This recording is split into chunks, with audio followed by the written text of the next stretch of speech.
Nossa apresentação será sobre o controle de concorrência no SQL Server.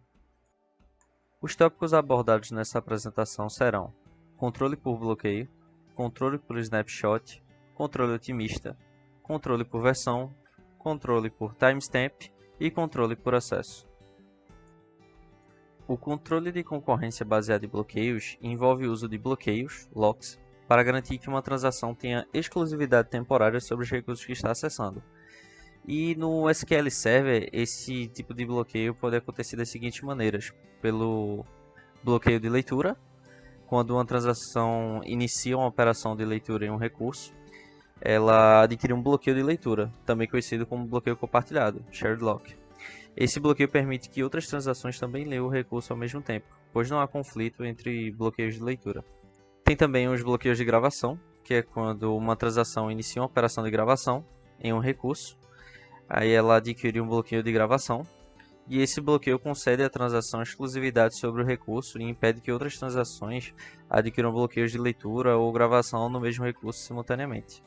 E além dos bloqueios de leitura e gravação, o SQL Server suporta modos adicionais de bloqueio, como bloqueios de intenção, intent locks, que são usados para indicar a intenção de adquirir bloqueios em níveis hierárquicos superiores ou inferiores. Os bloqueios de intenção ajudam a prevenir conflitos entre bloqueios de leitura e gravação. O SQL Server mantém um gerenciador de bloqueios, que rastreia quais transações adquiriram bloqueios em quais recursos, e ele garante também que as transações esperam por bloqueios quando há conflitos. Se uma transação tentar adquirir um bloqueio que está em conflito com outro bloqueio já adquirido, aí essa transação aguardará até que o bloqueio seja liberado.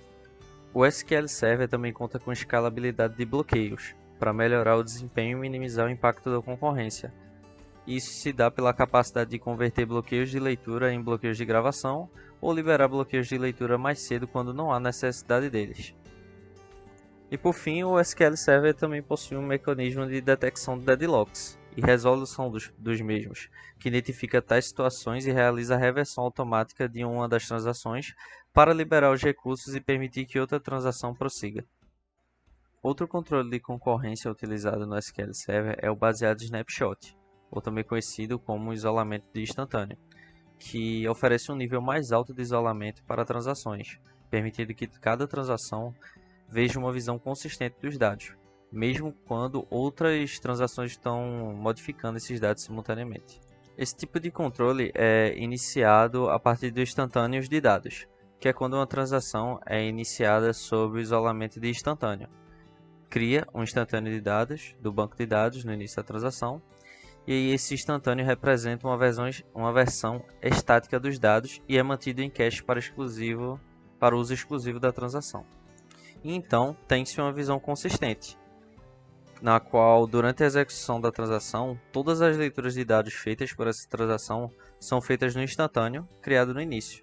Isso significa que, mesmo que outras transações estejam modificando os dados no banco de dados, a transação em isolamento instantâneo verá uma visão consistente dos dados como estavam no momento em que a transação foi iniciada.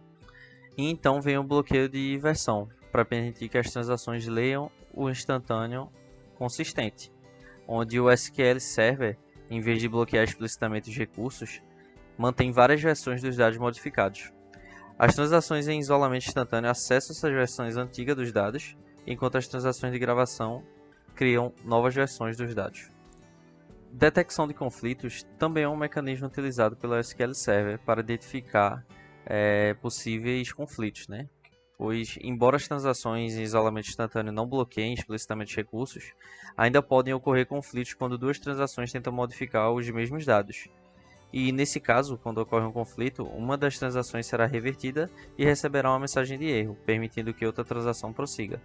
E por último, vale ressaltar que o isolamento de instantâneo requer o uso do banco de dados TempDB para armazenar os instantâneos e as versões antigas, o que pode acabar ocasionando um overhead de TempDB, onde tem-se, né, um aumento do uso e espaço em disco e esse impacto no desempenho em cenários de alta concorrência e com grande volume de modificações.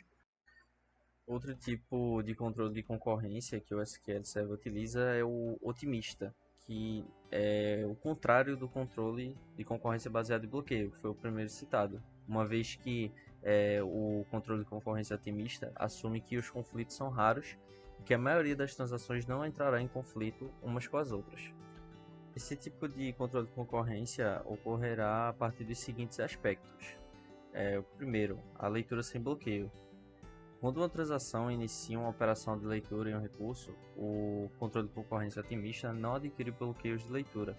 Isso significa que várias transações podem ler os mesmos recursos simultaneamente, sem se bloquearem mutuamente. O segundo aspecto seria a verificação durante a confirmação, onde, em vez de adquirir bloqueios durante a leitura, as transações em controle de concorrência otimista verificam se houve conflitos durante a fase de confirmação. Antes de confirmar a transação, o SQL Server verifica se os recursos acessados por ela foram modificados por outras transações. Se houver conflitos, a transação é revertida. Terceiro aspecto, versões das linhas, onde, para realizar a verificação de conflitos, o SQL Server mantém versões das linhas de dados modificadas, na qual cada versão recebe um número de versão, version number, que é associado à transação que a modificou. E então, as versões das linhas permitem que várias transações leiam as mesmas linhas simultaneamente, pois elas acessam versões consistentes dos dados. Quarto aspecto, a reversão e reexecução, onde, se ocorrer um conflito durante a verificação, a transação em controle de concorrência otimista é revertida. Em seguida, a transação é reexecutada para tentar novamente a operação. Isso permite que a transação se adapte às alterações feitas por outras transações e tente obter sucesso sem bloquear recursos. Olá, vou estar falando agora sobre o controle de concorrência baseado em versão. Ele é um mecanismo que vai permitir que várias transações consigam ler e modificar tudo ao mesmo tempo, certo? Mantendo sempre as versões diferentes de dados a cada transação. Como é que funciona? Quais são as características desse controle?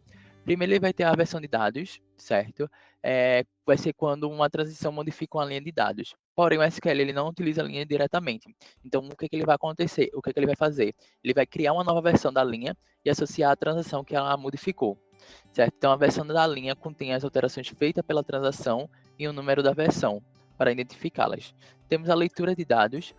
Quando uma transação inicia uma operação de leitura, o SQL Server ele vai determinar qual a versão dos dados e transações devem ser acessadas. Temos também o isolamento de leitura, certo? Então, cada transação tem a sua própria visão consistente dos dados, com base na versão das linhas associadas à transação, como foi feito antes, certo? Então, o que isso vai significar é que as transações podem ler os dados sem bloqueios, pois cada uma vai ter sua própria versão isolada de dados. Então, pode ter ele vai ler separadamente, então sem dar nenhum tipo de conflito até o momento, certo? Aí vem a detecção de conflitos. Embora o controle de versão ele seja que ele permita a transação seja feita, leia e modifique ao mesmo tempo, pode ocorrer realmente alguns conflitos, certo? Quando, supondo, duas transações tentam modificar a mesma linha. Então, o SQL Server ele vai possuir um mecanismo que vai verificar esses conflitos para identificar e normalizar. E aí vem a resolução do conflito, que é onde vai ser normalizado. Quando ocorre esse conflito no SQL Server, ele vai utilizar uma estratégia de resolução de conflitos para ver qual terá prioridade. Então, supondo se dois tentam fazer tentam modificar na mesma linha, pode ser no momento, né, na transação, ele pode pegar o primeiro que chegou e esse primeiro vai ser priorizado, enquanto a outra transação vai ser revertida ou adiada até que a primeira transação seja concluída. Então ele tem esse critério de transação. E tem a limpeza de versões obsoletas. O que acontece? Cada vez que vai sendo atualizado, vai ficando as versões antigas. Então o SQL, já para não deixar um acúmulo de versão, ele vai verificando as versões mais antigas periodicamente, certo? Para gerenciar essas versões, para excluindo, removendo, para que não precise ficar com uma consistência enorme de versões antigas. Também temos o controle de concorrência baseado em timestamp, que é conhecido como controle de concorrência do carimbo data e hora, porque ele é uma abordagem que vai utilizar carimbos de data e hora para gerenciar acesso aos dados. Então, cada transação ele vai ser associada a um carimbo data e hora exclusivo, que vai ser utilizado para determinar a ordem de acesso aos recursos. O carimbo data e hora, então cada transação que for ocorrer vai ser atribuído um carimbo data e hora exclusivo ao ser iniciado. Na leitura de dados, quando a transação iniciar, o SQL vai verificar o carimbo da transação e o carimbo da última modificação feita no recurso, porque se o carimbo da transação for anterior da modificação, isso vai significar que a outra transação modificou o recurso após o início dessa transação atual. Então, nesse caso, a transação atual precisa esperar para obter acesso a esses dados que foram alterados. E aí, tem a modificação de dados, que vai ser quando uma transação vai iniciar uma modificação, tanto como insert, atualização ou exclusão. E aí, nesse recurso, vai gerar como é uma nova transação, vai gerar um novo carimbo data e hora para essa transação que está sendo executada. E aí, nessa questão, pode gerar conflitos, certo? E esses conflitos podem ocorrer quando duas transações tentam modificar um mesmo recurso com carimbos e datas e horas diferentes. Então, nesse caso, uma transação vai ser abortada, que vai ser a que tiver o carimbo da hora mais antigo, porque isso aí vai indicar que está acessando dados que já foram modificados por uma transação mais recente. E aí, para detectar esses conflitos, o SQL já possui essa detectação, certo? Já embutido nele. Ele vai verificar os carimbos da hora das transações para identificar onde está ocorrendo o conflito. Se ocorrer um conflito, o SQL ele vai reverter a transação com o carimbo da hora mais antigo e reexecutá-la novamente para tentar novamente. E aí, consegue também, depois temos a manutenção, certo? Onde vai verificar, vai ser uma transação que vai garantir que todas as transações garante que o carimbo da hora sejam exclusivos e em modo crescente para evitar que ambiguidades ao garantir a ordem correta de acesso a esses recursos. Vamos falar também sobre o controle baseado em acesso, certo? Que esse controle vai utilizar de bloqueios para gerenciar o acesso a esses recursos. Então, temos o bloqueio de leitura e de escrita. O bloqueio de leitura ele vai permitir que várias transações possam ler o mesmo recurso simultaneamente, porém, no bloqueio de escrita, ele só pode ser acessado uma única vez, porque pode ter as modificações. Quando esses bloqueios são efetuados, quando uma transação vai iniciar uma operação, certo? De leitura e modificação, ela vai solicitar o bloqueio apropriado. E aí o que acontece? Se o recurso já estiver bloqueado por outra transação que pode ocorrer, essa transação que solicitou vai ter que esperar a última atualização que está acontecendo no bloqueio finalizar para conseguir ela solicitar, certo? A exclusividade de bloqueios é a que eu acabei de já falar, que é o bloqueio de escrita, de modificação, certo? Ele é exclusivo, só um recurso pode estar sendo executado, não pode ser vários no mesmo recurso, então vai ser só um. E isso já é para garantir possíveis conflitos, para caso teve mais de dois tentando fazer uma alteração, certo? Alteração, modificar o recurso. Então, para caso dois estejam tentando fazer alteração, evitar esses conflitos que podem ocorrer. E tem o bloqueio de upgrade e downgrade. O que seria isso? Em alguns casos pode ocorrer que eu esteja fazendo uma leitura, porém eu quero agora ir para o bloqueio de escrita, ou de bloqueio de escrita para de leitura. Então o SQL vai verificar com a base da compatibilidade que eles têm e fazer essa alteração.